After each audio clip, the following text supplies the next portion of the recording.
हरिहर। आज आपसे गुरु कृपा पर चर्चा होगी। अक्सर आप कहते रहते हो कि गुरुजी, यह गुरु कृपा कैसे मिलती है। इसको थोड़ा गहराई से समझना होगा आपको। यह भी एक विधि है। पहली बात तो आप समझ लें कि गुरु कृपा का अर्थ है पूर्ण समर्पण। गुरु कृपा मिलती ही तब है जब तुम पूरी तरह से समर्पित हो जाते हो। और यह एक सुंदर विधि है। और अगर आप समर्पित नहीं हो सकते हो तो गुरु कृपा प्राप्त नहीं होगी। सीधा है। और असल में देखें तो गुरु कृपा दी नहीं जाती, गुरु कृपा ली जाती है। कोई गुरु उसे दे नहीं सकता, लेकिन आप उसे ले सकते हो। पूर्ण पुरुषों से, महापुरुषों से कृपा बहती है। कृपा उनका स्वभाव है, कृपा करना उनका स्वभाव है। जैसे कोई दीपक जलता है तो उससे प्रकाश फूटता है, वैसे ही यह पूर्ण पुरुष कृपा इनसे बहती रहती है। उन्हें प्रयत्न नहीं करना है। कृपा उनसे हमेशा बहती रहती है, अनायास बहती है। वह तो है ही। पाना आपका धर्म है। अगर पा सको तो पा लो। यह बात थोड़ी आपको समझ में कम आ रही होगी, लेकिन सच यही है। गुरु कृपा देता नहीं है, लेकिन शिष्य उसे पा लेता है। अब प्रश्न उठता है कि शिष्य कैसे हुआ जाए। तो फिर यह भी एक विधि है कि समर्पण कैसे किया जाए। थोड़ा समर्पण करना कठिन काम है। जैसे जब आप अपना क्रोध समर्पित नहीं कर सकते, दुख समर्पित नहीं कर सकते, तो फिर अपने अस्तित्व को समर्पित कैसे करोगे।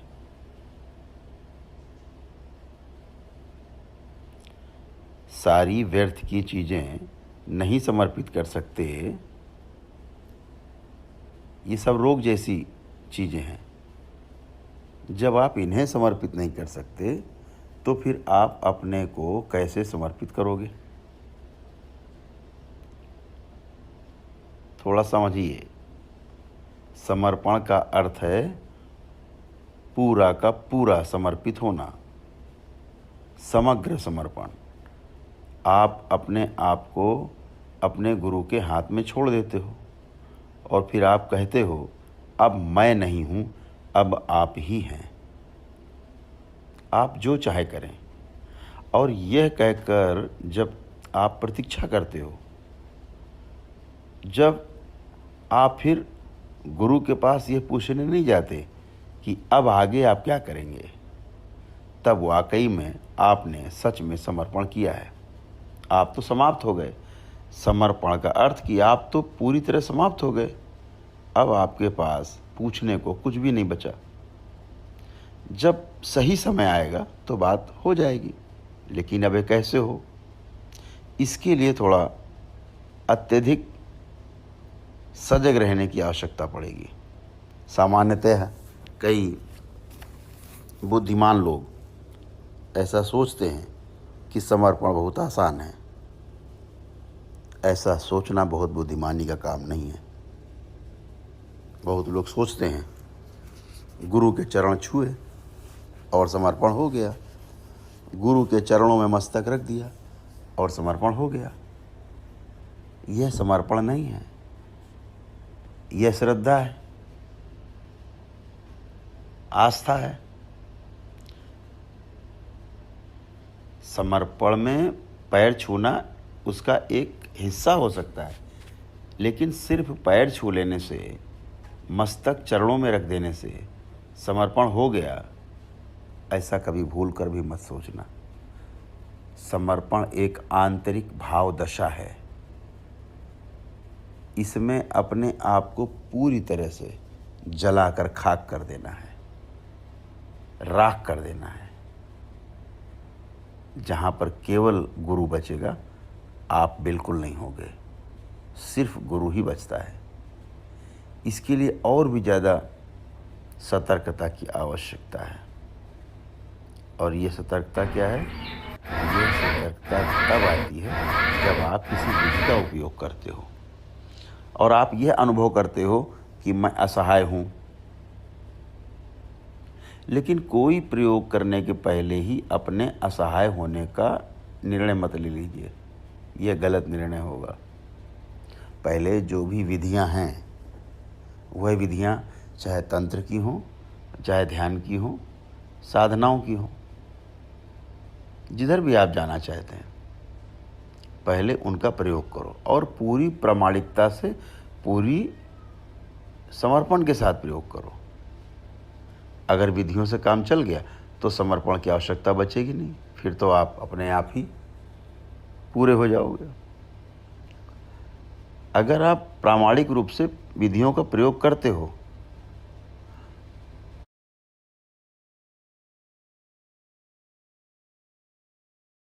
और अपने आप को बिल्कुल धोखा नहीं देते हो और पूरा का पूरा करते हो जैसा बताया गया है, बावजूद इसके अगर कुछ भी नहीं मिलता, कुछ भी नहीं होता, तब आपको पहली बार अपने असहाय होने का अनुभव होगा।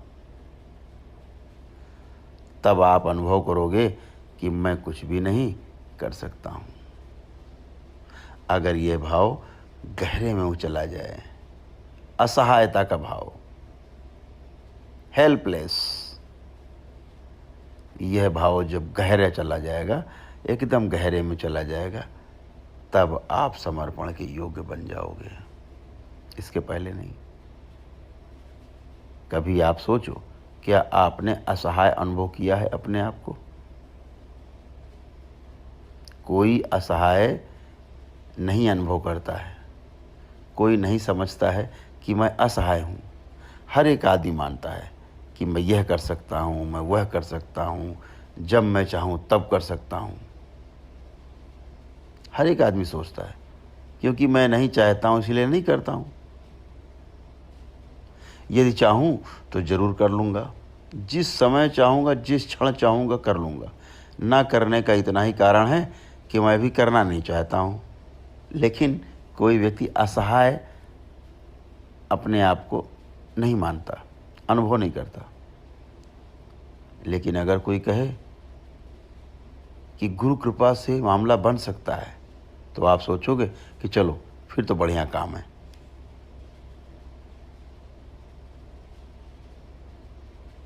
जब कृपा से मिलने का सवाल उठता है तो कहते हो कि अगर दूसरे की कृपा से मिलता हो तो मैं अभी लेने को तैयार हूँ, चलो।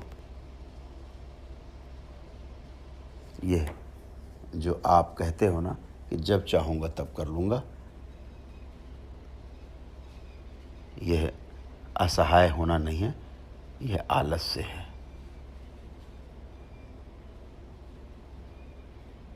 दोनों बातों में थोड़ा सा फर्क है। असहाय होना और आलसी होना, दोनों में बड़ा फर्क है। कृपा कभी आलस्य से नहीं मिलती, हमेशा असहाय अवस्था में ही मिलती है। और असहाय अवस्था आलस्य नहीं है। असहाय अवस्था केवल उन्हें ही प्राप्त होती है जो पहुंचने के लिए, गंतव्य पर पहुंचने के लिए सारे प्रयत्न कर चुके होते हैं, सारे प्रयास कर चुके होते हैं। उसके बाद भी जब कुछ नहीं मिलता, गंतव्य नहीं मिलता, हमारी मंजिल नहीं मिलती, तब आप पहली बार अपने को असहाय अनुभव करते हो। और तभी आप किसी के प्रति समर्पित हो सकते हो, तब आपका समर्पण एक पूर्ण विधि बन जाएगी। समर्पण अंतिम विधि है। हर जगह से हार जाओ, जब कुछ भी ना मिले तो फिर समर्पण अंतिम विधि है। लेकिन आजकल लोग क्या उसका सबसे पहले प्रयोग करते हैं, सीधे गुरु के पास पहुंच के और समर्पण मान के और उससे पा जाना चाहते हैं। असंभव है, यह अंतिम है। जब करने से कुछ नहीं होता है, जब असहाय अवस्था प्रकट होती है और जब सारी आशाएं मिट जाती हैं और हमारा सारा अहंकार, आपका सारा अहंकार धूल में मिल जाता है और यह जान जाते हो आप कि मुझ अकेले से कुछ नहीं होगा, तब आपके हाथ गुरु के चरणों की ओर बढ़ते हैं। यह बढ़ना किसी और तरीके का बढ़ना होगा। तब आप असहाय होकर, बेसहारा होकर गुरु को खोजते हो। तब आप पूरे प्राणों से, पूरे हृदय से, पूरा का पूरा, तीनों केंद्रों के साथ गुरु के चरणों में बैठ जाते हो, लेट जाते हो। तब आप कृपा पाने के पात्र बन जाते हो। जब आप पात्र बन जाते हो तो प्रसाद आपको उपलब्ध हो जाता है। असल में देखा जाए तो यह प्रसाद, यह गुरु कृपा का प्रसाद तो सदा सदा उपलब्ध रहता ही है। सभी युगों में उपलब्ध रहा है। सभी कालखंड में महापुरुष, पूर्ण पुरुष होते रहे हैं शरीरों में। लेकिन जब तक आप अपने को खोने के लिए तैयार नहीं होगे, तब तक आप उनके संपर्क में नहीं आ सकते। यह भी हो सकता है कि आप ठीक उनके बगल में, आसपास, पीछे बैठे हो, बातें भी कर रहे हो, लेकिन आपका संपर्क नहीं होगा। और ठीक से समझें तो दूरियां 3 तरह की होती हैं। एक तो दूरी है स्थान की दूरी, डिस्टेंस। आप वहाँ बैठे हो और मैं यहाँ बैठा हूँ। हमारे और आपके बीच में जो स्थान की दूरी है, यह 2 बिंदुओं की दूरी है, यह स्थान की दूरी है। थोड़ा आप नज़दीक आ जाओगे, दूरी कम हो जाएगी। और यदि आप मुझे छू लो तो सारी दूरी समाप्त हो जाएगी। लेकिन यह केवल स्थान की दूरी समाप्त हुई है। दूसरी दूरी समय की दूरी है। जैसे आपका कोई मित्र है, चल बसा, मृत्यु हो गई, तो दूसरे स्थान पर एक बिंदु पूरी तरह से गायब हो गया। लेकिन आप आंख बंद करोगे और अनुभव करोगे कि आप बिल्कुल मित्र के निकट हो। और उस समय कोई व्यक्ति आपके बगल में बैठा होगा, आपको लगेगा वह नहीं है। वह नज़दीक बैठा व्यक्ति दूर मालूम होगा, लेकिन जो मित्र चल बसा है, आपका मृत्यु हो गई है, वह आपको नज़दीक मालूम पड़ेगा। तीसरी दूरी है प्रेम की दूरी है। लोग कहते हैं ना कि समय सब कुछ भुला देता है। लोग कहते हैं कि समय से सारे घाव भर जाते हैं। जब समय की लंबी दूरी हो जाती है तो हमारी स्मृतियां धुंधली होती होती लुप्त प्राय हो जाती हैं, धीरे धीरे मिट जाती हैं। लेकिन समय के पार जो है वह प्रेम की दूरी है। प्रेम की दूरी समय के भी पार है। ये तीसरा आयाम है। अगर आप किसी को प्रेम करते हो, भले ही वो किसी दूसरे देश में रहता हो, तो भी आप आंख बंद करोगे, प्रेम के उन क्षणों में आप उसके पास होगे, वह आपके पास ही होगा। हो सकता है वह कभी मर गया हो और आप दोनों के बीच सदियों की दूरी पैदा हो गई हो, लेकिन प्रेम में कोई दूरी नहीं होगी। आंख बंद करोगे, नज़दीक पाओगे। तो महापुरुषों के पास कोई अभी हो सकता है 2000 साल, 3000 सालों का, 5000 सालों का, 10,000 वर्षों का, कोई अर्थ नहीं है, क्योंकि दूरी प्रेम की है। आपके पास वह महापुरुष नहीं है, उसका शरीर जा चुका है, वह शरीर को छोड़ चुका है, लेकिन उसने शरीर छोड़ा है 20 साल पहले, 25 साल पहले, 100 साल पहले, 500 साल पहले, 10,000 साल पहले, लेकिन आपके प्रेम में कोई दूरी नहीं है। अगर आप उस पूर्ण पुरुष के प्रेम में हैं तो समय और स्थान की दूरियां मिट जाएंगी, तब गुरु से दूरी मिट जाएगी, तब पूर्ण पुरुष से दूरी मिट जाएगी, तब गुरु यहीं हैं और अभी हैं। और ध्यान रखें, गुरु कृपा उनका आप याद करेंगे, उन्हें आप प्रेम करेंगे, वह जो प्रेम की दूरी है, ये तीसरा आयाम, तो आपको कृपा तुरंत मिल सकती है। आप पूर्ण पुरुषों के बगल में बैठे हो सकते हो। जहाँ तक स्थान का संबंध है कोई अंतराल नहीं है, समय में भी कोई अंतराल नहीं है, लेकिन अगर प्रेम नहीं है तो दूरी अनंत है। इसलिए हो सकता है कि कोई महापुरुषों के समय में भी, उनके रहने के समय भी, उनके शरीर यात्रा के रहने के समय में भी, उनके साथ रह कर के भी उनके संपर्क में ना रहा हो, और कोई व्यक्ति यहाँ और अभी उनके संपर्क में हो सकता है, जबकि शरीर उनका नहीं है। तो हमेशा गुरु का प्रसाद, गुरु की कृपा प्रेम के आयाम में घटती है। प्रेम में सब कुछ सदा शाश्वत रूप से मौजूद है। इसलिए आप प्रेम में हो तो गुरु कृपा मिल सकती है। लेकिन प्रेम समर्पण है।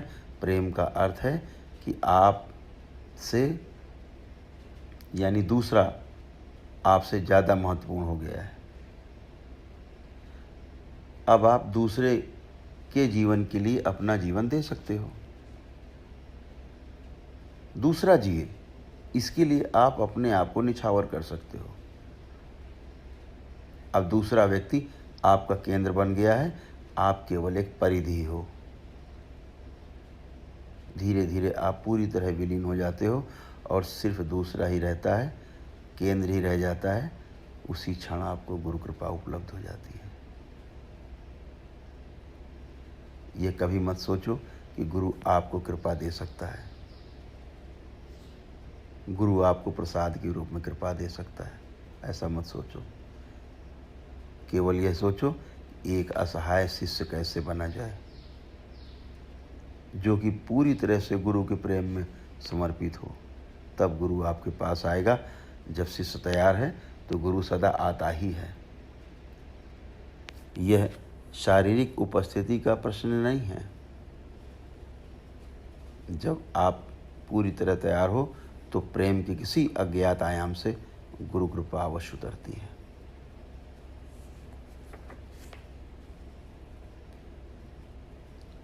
ऐसे अनेक विधियां हैं, लेकिन एक बात हमेशा ध्यान रखो कि